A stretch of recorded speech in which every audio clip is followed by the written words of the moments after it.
Cheque bounce को लेके।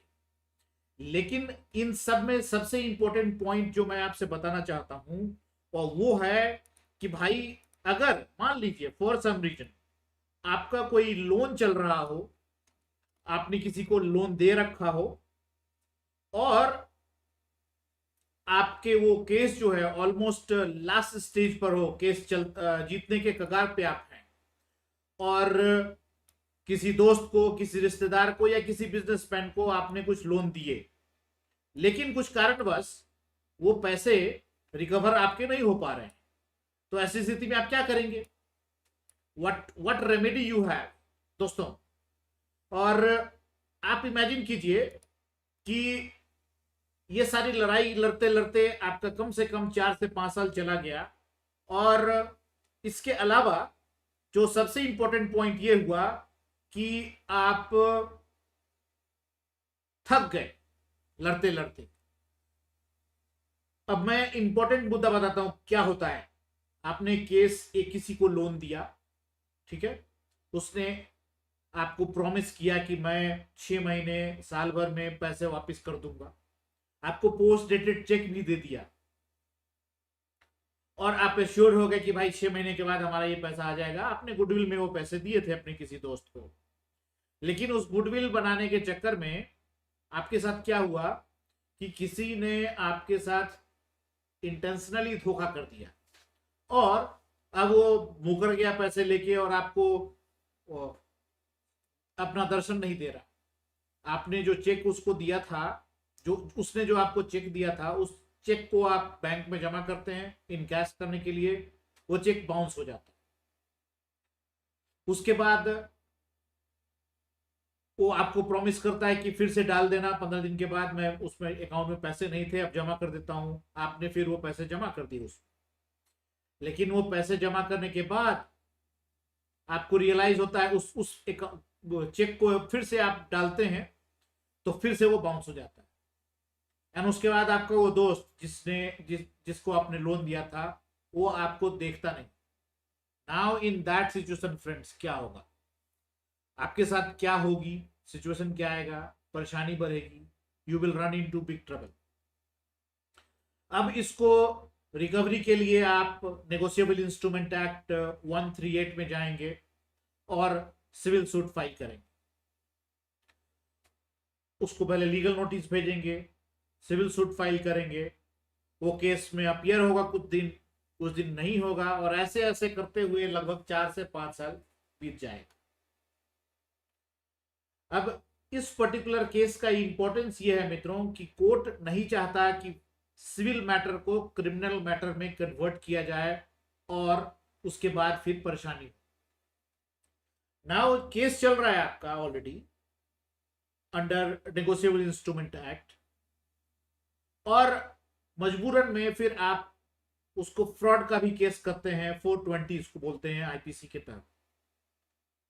अब दोनों केस एक साथ नहीं चल सकती, तो एक क्रिमिनल केस हो गया और नेगोशिएबल इंस्ट्रूमेंट एक्ट जो है वो आपका सिविल केस हो गया। दोनों में फर्क समझिए। नेगोशिएबल इंस्ट्रूमेंट एक्ट का इंटेंशन आपके मनी को दिलवाना है, आपके पैसे को रिकवर करवाना है। ऑन द अदर हैंड जो 420 का केस है वो क्रिमिनल इंटेंट है, और इसके कारण से उस पर क्रिमिनल चार्जेस लगेंगे।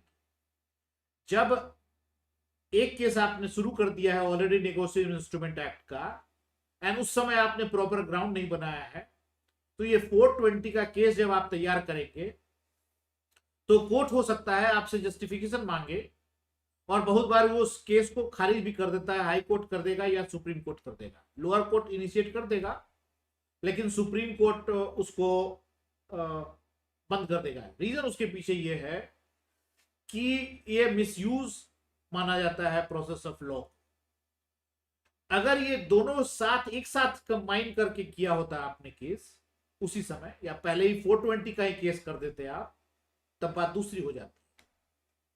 लेकिन 138 वाला केस जो है उसमें वो मान लीजिए चेक दिया, इंटेंशन उसने शो किया, फिर बाद में उसने कहा कि नहीं इतना पैसा पार्शियल मनी दे दिया आपको, और उसके बाद फिर आपने पार्शियल मनी एक्सेप्ट भी कर लिया, फिर कुछ पार्ट ही बचा हुआ है, तो कोर्ट ने बहुत सारे ऐसे केसेस हैं जिसमें कहा है कि नेगोशिएबल इंस्ट्रूमेंट एक्ट बनाने के समय कॉन्स्टिट्यूशन मेकर्स ने, ये 1881 से चला रहा है मित्रों, बाद में रिविजन हुए हैं बट 1881 से ये इंस्ट्रूमेंट एक्ट आ रहा है। और कोर्ट बोलता है कि इसका इंटेंशन पैसा आपको दिलाना है वापस, बंदे को पनिशमेंट देना नहीं है, बिकॉज पैसे के लेन देन इज नॉट क्राइम। हाँ, फ्रॉड करने के इंटेंशन से अगर वो पैसा लिया गया हो तो वो फ्रॉड फर्जरी कर सकते हैं, लेकिन आपस का लेन देन है और फ्रेंडली मैटर चल रही है और आपने ऑलरेडी ये सब चीज डिक्लेयर कर रखा है पहले से, उसके बाद आप 420 का केस करोगे तो लोअर कोर्ट में चल जाएगा, आप परेशान हो गए केस करने में, लेकिन at the end of the day वो फाइनली वो केस सुप्रीम कोर्ट आते आते तक ठंडा हो जाएगा और आप भी तब तक पस्त हो जाओगे। अब सवाल यहां उठता है मित्रों कि केस चल रहा है और आपको लग रहा है कि अब ये फाइनल पॉइंट पे आने ही वाला है, लेकिन जिस पर्टिकुलर बंदे से वो पैसे रिकवर करने हैं उसका अचानक से डेथ हो जाता है। मित्रों, आप इमेजिन कीजिए आपके ऊपर कितने बड़े दुखों का पहाड़ आएगा, और जब अगर ऐसा होता है तो आपकी स्थिति कैसी होगी। और एक मैं आपको एक टर्म यूज करता है, किया जाता है लॉ में, और जो बार बार हर जगह यूज होता है, और वो है लीगल मैक्सिम। ये प्रिंसिपल पर बहुत सारे पनिशमेंट वगैरह देने की बात होती है, या लाइबिलिटी की बात होती है, रिकवरी की बात होती है, एंड वो है एक्सियो पर्सोनालिस मोरितुर कम पर्सोना। ये एक लीगल प्रिंसिपल है मित्रों, लीगल मैक्सिम भी कहा जाता है। अगर इस लीगल मैक्सिम को अगर आप ठीक से समझेंगे तो ये कहता है कि जब किसी बंदे का डेथ हो जाता है तो उसके साथ जितने भी लीगल एक्शंस हैं वो टर्मिनेट हो जाते हैं। अब ये legal actions has nothing to do with recovery. ये लीगल एक्शन जो है it has to do with crime. अगर उसने कोई क्राइम कर रखा है तो वो क्राइम खत्म हो जाएगा उसके मरने के साथ ही, ना कि उसके अगले जनरेशन पे वो ट्रांसफर होगा। वो इनहेरिट नहीं करेंगे उसके बच्चे, अनलेस एंड अनटिल वो उसके पार्ट हो, तब बात दूसरी है। वो रिकॉर्डेड हो, उस पे केस चल रहा हो बच्चों पे, तो बंदा मर गया बट बच्चों पे केस चालू रहेगा। लेकिन सिर्फ उस पे केस चल रहा हो और वो मर गया तो बात खत्म, क्राइम इज ओवर। उसके पीछे रीजन है मित्रों, रीजन ये है कि एक फादर अगर क्रिमिनल है तो कोई जरूरी नहीं है कि उसका बच्चा उस पर्टिकुलर एक्ट में इन्वॉल्व हो, उसकी फैमिली में इन्वॉल्व हो, तो इसीलिए उसको एग्जम्प्ट कर दिया जाता है और इससे समाज में लिटिगेशन कैरी फॉरवर्ड नहीं होता, खासकर क्रिमिनल एक्ट को। Because at the end of the day law का काम सुधारना है, समाज में ऑर्डर मेंटेन रखना है, हैप्पीनेस मेंटेन रखना है, क्रिमिनलिटी को कम करना है, लिटिगेशन को घटाना है। तो इसी प्रिंसिपल पर ये सिंप्लीफाइड टर्म में मैं बताऊंगा मित्रों, ये चलता है कहानी रिकवरी वाला। और इसीलिए अगर मान लीजिए बहुत बार ऐसा भी होता है कि आपको बहुत परेशानी हुई, समझने लायक है, कोर्ट के धक्के खाने पड़े, पापड़ बेलने पड़े, किसी ने आपके विश्वास के साथ विश्वासघात किया, आपके इमोशंस के साथ खेला, और आप उसको लेकर बहुत ज्यादा परेशान रहे, फैमिली में अशांति रही, सफर किया, बच्चे का एजुकेशन ठीक से नहीं दे पाया पैसे की कमी के कारण, बिकॉज वो पैसा आपको किसी ने दिया, किसी को दे दिया था, किसी कारण बस आपकी बेटी के शादी में डिले हो गया, all these emotional problems and social problems and trauma face करते हैं ऐसे सिचुएशन में मित्रों। और इन्हीं कारणों से एक स्टेज आता है जब वो बंदा आपको सूद समेत पैसे देने चाहता है, तो आप उसको बोलते हैं कि नहीं, पैसा मुझे नहीं लेना, अब तू जेल जा। और ऑलरेडी नेगोशिएबल इंस्ट्रूमेंट एक्ट का केस चल रहा है और उसमें प्रोविजन है 2 साल जेल भेजने। लेकिन मित्रों ये समझना जरूरी है कि कोर्ट जब इस पॉइंट पे आएगा तो हो सकता है कि कोर्ट बिना आपसे परमिशन लिए हुए या आपके कंसेंट से, आपकी रजामंदी से कोर्ट उसके फेवर में डिसीजन दे दे और जो भी अमाउंट सेटलमेंट का है वो बोले कि आपको पे कर दिया जाए, और रिकवरी के लिए ऑर्डर दे दे कि भाई ये इनको दे दिया जाए, और वो चेक दे दिया, डिपॉजिट कर दिया, कोर्ट में भी डिपॉजिट हो सकता है। अगर इस चीज को आप चैलेंज करोगे कि हाई कोर्ट में जाकर कि लोअर कोर्ट ने डिसीजन ले लिया मेरे बिना कंसेंट के, और मैंने तो केस को कैरी फॉरवर्ड करना था, उसको जेल भेजना था, हाई कोर्ट आपके उस पर्टिकुलर पॉइंट को नहीं समझेगा और आपके हो सकता है खिलाफ में वो ऑर्डर दे दे। ठीक है मित्रों, अब आगे बात बनेगी, आगे बात ये होगी कि जब आप कोर्ट में पहुंचते हैं सुप्रीम कोर्ट, तो सुप्रीम कोर्ट भी आपको ऐसा ही कुछ ओपिनियन देगा, राय विचार देगा और बताएगा कि रिकवरी नेगोशिएबल इंस्ट्रूमेंट एक्ट जो है वो सिविल को केस है, और उसमें पनिशमेंट का जो जो एंगल है 2 साल का कि जेल भेजने का, वो रिकवरी पाने के लिए लगाया गया है, ना कि किसी को जबरदस्ती जेल में भेजने के लिए। तो इंटेंट जो है जो लॉ का, वो सुप्रीम कोर्ट में आकर तुरंत क्वेश्चन मार्क लगा देगा अगर आप चाहेंगे कि हम उसको जेल भेज दें नेगोशिएबल इंस्ट्रूमेंट एक्ट के तहत। तो इसीलिए मित्रों, जब इस तरह का कोई प्रॉब्लम होता है तो वकील राय विचार करके नेगोशिएबल इंस्ट्रूमेंट एक्ट के पैरेलली, इनफैक्ट उससे पहले ही 420 का केस चलाते हैं, ताकि दोनों एक साथ चले और उस पर प्रेशर क्रिएट हो, नॉन अवेलेबल वारंट निकले या वारंट निकले, बेल लेने जाए, बेल रिजेक्ट हो, फिर वो हाई कोर्ट जाए। तो इस तरीके का प्रेशर टैक्टिक्स के कारण से वो पैसे रिकवर होने के चांसेस बढ़ जाते हैं। लेकिन ऑलरेडी बंदा अगर रिकवरी करने देने के लिए तैयार है वो तो ले लेना चाहिए। नाउ मित्रों, अब बात आती है कि बंदे का डेथ हो जाता है, उसके बाद आप क्या करें। इस प्रिंसिपल के हिसाब से अगर जाएंगे तो लायबिलिटी खत्म नहीं मित्रों, you still have the option. Option ये है कि ये प्रिंसिपल सिर्फ क्रिमिनल एक्ट पर अप्लाई होता है। फॉर एग्जाम्पल 420, वो कन्विक्ट हो गया, उसको सजा हो गई, जेल में है, आधा जेल का सजा काया हो या जाने वाला हो, इस बीच में उसकी डेथ हो जाती है, तो 420 का केस वहीं खत्म हो जाएगा। लेकिन जो लायबिलिटी उसने फाइनेंशियल क्रिएट कर रखा है आपके साथ, जो ड्यू है, लेनदार है, तो उसकी प्रॉपर्टी से रिकवरी होने की बात आएगी। उसका स्टेट बोलते हैं उसको, और उस स्टेट के जो हेयर्स होंगे उस पर भी आप पाबंदी लगा सकते हैं कि जब तक मेरा रिकवरी ना हो जाए तब तक आप बंटवारा नहीं कर सकते, इसको बेच नहीं सकते, बिकॉज आईपीसी 70 इस चीज को प्रोहिबिट करता है।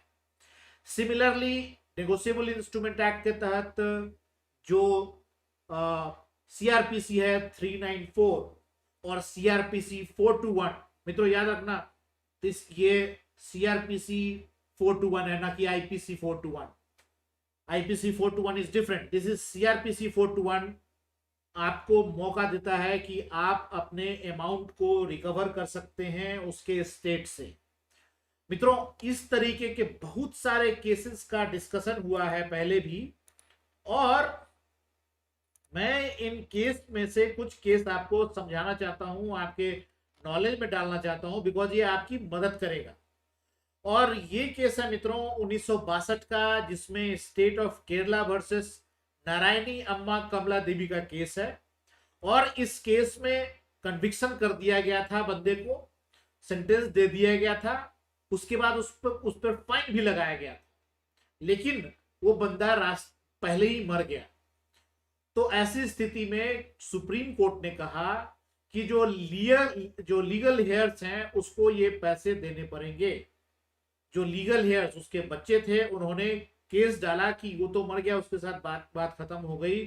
सुप्रीम कोर्ट ने कहा क्राइम का मामला, जो क्रिमिनल केस था, वो उसके साथ खत्म हो गया, लेकिन जो उसको कंपनसेशन देना है, फाइन देना है या ब्याज देना है, व्हाटएवर, वो उसके जो प्रॉपर्टी जो छोड़ के गया है उससे रिकवर होगा।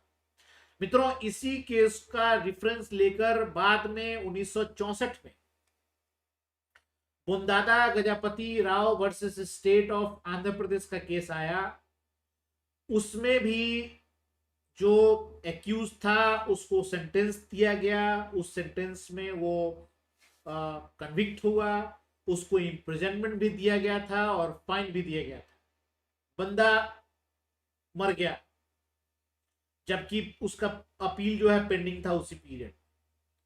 तो कोर्ट ने फाइनली ये कहा कि कितना देना चाहिए, फुल्ली है, पार्शियली है, लाइबिलिटी कितनी खत्म हुई नहीं हुई। तो सुप्रीम कोर्ट ने यही कहा कि 1964 में कि लाइबिलिटी उसकी जो क्रिमिनल है वो खत्म, लेकिन ये जो लाइबिलिटी है सिविल लाइबिलिटी वो अभी भी कंटिन्यू रहेगी और उसके स्टेट से रिकवर किया जाएगा। मित्रों 1975 में Harnam Singh versus state of Himachal Pradesh का ऐसा ही केस आया था, जिसमें अपील किया गया था और उसको भी बंदे को ब्रीच ऑफ ट्रस्ट के लिए सेंटेंस दिया गया था और पनिशमेंट भी था और फाइन भी था। मर गया पेंडेंसी में, उसके जो लीगल हेयर्स हैं उन्होंने उसको कंटेस्ट किया। फाइनली सुप्रीम कोर्ट ने कहा, उस सवाल उठा कि क्या वो लायबल है फाइन जो उसको इम्पोज किया गया था कन्विक्शन और मर जाने के बाद। सुप्रीम कोर्ट ने कहा यस, उसके जो क्रिमिनल जो लाइबिलिटीज हैं वो खत्म, लेकिन जो सीआरपीसी 421 और आईपीसी 70 का हवाला देते हुए पिक्यूनियरी लाइबिलिटी पर उन्होंने कहा कि इस पर लाइबिलिटी अभी भी बरकरार है और लाइबिलिटी उसके प्रॉपर्टी से निकाला जाए। मित्रों इसी लाइबिलिटी की बात जब हम कर रहे हैं, जैसा कि मैंने आपको पहले कहा था कि इंटेंट देखता है, और कभी कोर्ट ने यह भी कहा है कि ये भेड़ है, मतलब इनोसेंट है, सिविल है, लेकिन इसने भेड़िया का खाल पहन रखा है। मीन्स डर पैदा करने के लिए वो 2 साल का जो प्रोविजन है इम्प्रिजनमेंट का डाला गया है, ताकि वो डर से पैसे दे दे। और कोई इंसान अगर जिस पर ड्यूज है किसी कारण बस पैसे नहीं दे पाया, बट इंटरेस्ट के साथ अगर उसका इंटेंशन है आपको पेमेंट करने का और वो चेक हाथ में लेकर खड़ा है या ड्राफ्ट लेकर खड़ा है, तो कोई भी कोर्ट जो है उसको जेल नहीं भेजेगी और इमीडिएटली वो रिलीज हो जाएगा इस पर्टिकुलर लाइबिलिटी से और कहानी खत्म हो जाएगी। और इसी का जो क्लासिक वर्जन है 2017 का केस है, meters and instrument private limited versus Kanchan Mehta का केस, जिसमें चेक बाउंस हुआ था 29,319 रुपए का और डिसऑनर हो गया था। और बाद में एक्यूज ने इंटेंशन दिखाया कि मैं पे कर दूंगा, कर रहा हूं इंटेंशन के साथ। जिसने कंप्लेन किया था उसने कहा कि ना, मुझे सेटलमेंट नहीं कर, और कोर्ट ने सेटल कर दिया बिना उसके कंसेंट के।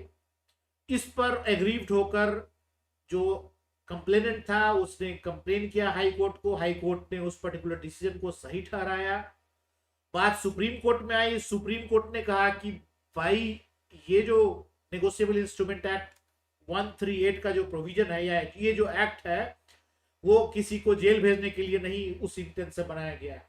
इंटेंशन पैसा रिकवरी का है, पैसा रिकवर हो गया, आप उसकी लाइबिलिटी खत्म हो गई और आप शांति से बैठो, जेल वगैरह भेजने की बात नहीं हो रही है, बिकॉज उसने कोई फ्रॉड नहीं किया है, फाइनेंशियल डिस्ट्रेस में है, सिविल प्रॉब्लम में।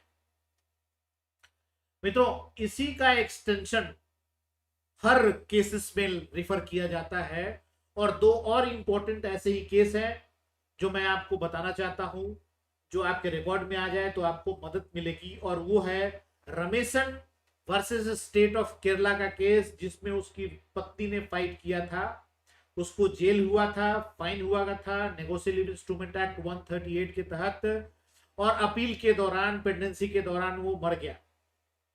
उसके लीगल हेयर्स में उसकी विधवा थी, उसने कंटेस्ट किया कि भाई ये तो मर गया, मैं विधवा हूं और ये पैसा फाइन जो भी है वो मैं नहीं दे सकती, मुझे नहीं देना चाहिए, मुझे इससे लायबिलिटी से दूर रखा जाए। कोर्ट ने कहा अगर वो मरा है तो मरने के साथ जो उसके जो इम्प्रिजनमेंट का जो प्रोविजन था वो खत्म हो गया, लेकिन अभी भी उसके लायबिलिटी बरकरार है, फाइन बरकरार है, और उसको उसके स्टेट से निकाल के दिया जाए। और फाइनली उस लेडी को फाइन भरना पड़ा था। मित्रों अंतिम में मैं इंपॉर्टेंट एक केस और डिस्कस करना चाहता हूँ। ये कर्नाटका का है जिसमें विजिलेंस का ऑफिस है, उसमें इन्वॉल्व है, फाइन का ही केस है। करप्शन के चार्ज पर थोथेलाल गोड़ा को पकड़ा गया था और उसमें एंड ये केस का टाइटल है Thothelal Gowda state versus state of C state by CS com vigilance. मतलब कर्नाटका स्टेट है और विजिलेंस डिपार्टमेंट था। करप्शन के चार्ज पर उसको पकड़ लिया गया था, उसके बाद उसको सेंटेंस भी किया गया, फाइन किया गया, वो मर गया। उसके लीगल हेयर्स ने लाइबिलिटी को लेकर केस किया। फाइनली सुप्रीम कोर्ट का जजमेंट, हाई कोर्ट का जजमेंट आया कि ये 13 जनवरी 2023 का जजमेंट है कि उसकी जो डेप्ट लाइबिलिटी है वो अभी तक बरकरार है और उसे फाइन देने ही पड़ेंगे मित्रों। और इसी सब पॉइंट को ध्यान में रखते हुए कोर्ट ने डिसीजन दिया कि उसकी जो लाइबिलिटी है उसके स्टेट से निकाल के लिया जाए।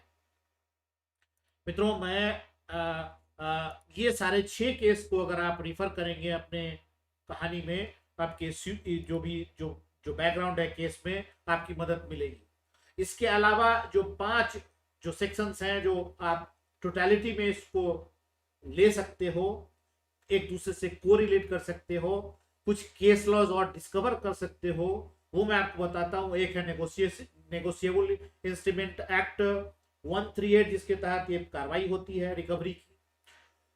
394 CRPC जिसके तहत आपको रिकवरी का जो प्रोविजंस है, कैसे रिकवर किया जाए, क्यों किया जाए, कहां किया जाए, वो दिया हुआ है।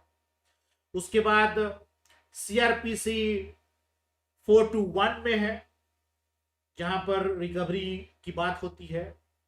और पैरेलली जो रिस्ट्रिक्शन लगाए जाते हैं जब कोई मर जाता है और लायबिलिटी क्रिएट होता है, लीगल लायबिलिटी, क्राइम का लायबिलिटी, क्रिमिनल लायबिलिटी, वो है IPC 70 कि वो बंदा अगर मर गया तो जो उसके लीगल हेयर्स हैं वो उसको प्रॉपर्टी को बेच नहीं सकते बिना सेटलमेंट किए हुए। उसके बाद अब इन सब में जो सबसे एडिशनल क्राइम वाला मामला आता है वो है, बहुत बार लोग ठगे जाते हैं तो वहां पर तो 420 एग्जैक्टली अप्लाई हो जाता है। लेकिन अगर प्योरली ट्रांजैक्शन है, फ्रेंडली ट्रांजैक्शन है, सिविल ट्रांजैक्शन है एंड उसको आप 420 का पैजामा पहनाते हैं तो लोअर कोर्ट में हो सकता है वो पैजामा पहना पाए, लेकिन हाई कोर्ट में आकर, सुप्रीम कोर्ट में आकर बहुत सारे सवाल उठते हैं इंटेंट पर आपके कि जब रिकवरी का आपके पास प्रोविजन ऑलरेडी है 138 नेगोशिएबल इंस्ट्रूमेंट एक्ट का, तो how on what ground you created this forgery का केस? क्या उसका इंटेंशन फर्जरी करना था? बहुत सारे ऐसे बिल्डर्स होते हैं जो आपके साथ ऐसा करते हैं, बेवकूफ बना के चले गए और आप फंस गए और आप फर्जरी का केस बनता है। लेकिन तो फ्रेंडली रिलेशंस में, फैमिली रिलेशंस में, दोस्त के बीच में कुछ अमाउंट है जो चल रहा है, नहीं दे पाया कोई, अब कोई बंदा आपका काम पैसा लेके भाग गया और कहीं नजर नहीं आ रहा, नोटिस पे नोटिस भेज रहे हैं आप, सारे वापिस आ रहे हैं एंड पुलिस में कंप्लेंट करने के बाद उसको ट्रेस किया जाता है, तो एंड उस पर ऑलरेडी बहुत सारे इस तरह के मुकदमे चल रहे हैं। तो जब इस तरह के सिचुएशन आते हैं तो कोर्ट ये सारे सिचुएशन को देखता है मित्र, और डिसीजन लेने से पहले वो आपके भी इंटेंट को समझता है और जो एक्यूज है उसके भी इंटेंशन को समझता है। एंड अगर वो इंटेंशन बेईमानी का हो, फ्रॉड करने का होगा, तो हाई कोर्ट उस केस को अलाउ कर देगा आपके फेवर में और वो केस चलेगा उस पर। फिर उसको 420 के अंदर भी उसको जेल भेज सकते हैं। 420 के अंदर मित्रों सबसे इंपॉर्टेंट बात यह है कि 7 साल की सजा है। एंड यहाँ पे सिविल लायबिलिटी, वो जो रिस्ट्रिक्शन लग जाता है पैसा देने के बाद भी वो बच जाएगा, और लेकिन यहाँ पर पैसा दे के भी नहीं बच सकता 420 का केस अगर हो जाए, बिकॉज ये क्राइम अगेंस्ट स्टेट है, IPC है, क्रिमिनल इंटेंट है। तो मित्रों ये सारे पॉइंट्स अगर आप ठीक से समझेंगे तो आपको इस तरह के सिचुएशन से निकलने में आसानी होगी। और मित्रों अगर आपको ये वीडियो और ये पूरा जो मैंने आपको डिटेल में समझाया समझ में आए, पसंद आए, तो हमारे चैनल को जरूर सब्सक्राइब करें, अपने विचार कमेंट बॉक्स में दें ताकि हमारे और आपके बीच में संपर्क बना रहे मित्रों। आपने समय दिया उसके लिए बहुत बहुत धन्यवाद। Till then good bye and adios.